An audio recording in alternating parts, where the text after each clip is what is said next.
Hello বন্ধুরা, শুভ বিকেল। কেমন আছেন কমেন্টে অবশ্যই জানাবেন। আমি শান্ত মাড্ডি। বিকেলবেলা অনেক বাতাস, বৃষ্টি বৃষ্টি ভাব, আকাশের আবহাওয়া খুব একটা ভালো না, তাই চালের উপরে চলে আসলাম। আমাদের কিছু কুয়া লাগানো বাকি ছিল, যাতে বৃষ্টির পানি না পড়ে বিল্ডিংয়ের ভিতরে, এই কারণে আমি উপরে আসছি টুয়াল লাগাইতে। যদি দেখতে পাচ্ছেন বন্ধুরা, পিছনে আমরা কিছু টুয়াল নিয়ে আসছি, টুয়াল লাগাইতেছি। তো বন্ধুরা, সবাই আমাদের জন্য দোয়া করবেন, এই কাজটা যেন আমরা ভালোভাবে সম্পূর্ণ করতে পারি। আমি আছি বর্তমান টাঙ্গাইলে পোড়াবাড়ির বাজারে। আমাদের এখানে যে নিউ প্রজেক্ট, এখানে কিছু ফেব্রিকেশনের কাজও বাকি আছে, ফেব্রিকেশনের কাজও করতেছি।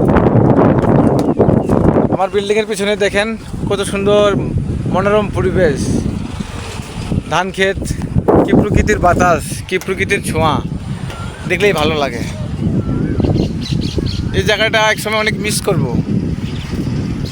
তো বন্ধুরা, ভালো থাকবেন, সুস্থ থাকবেন, আমার জন্য অবশ্যই দোয়া করবেন।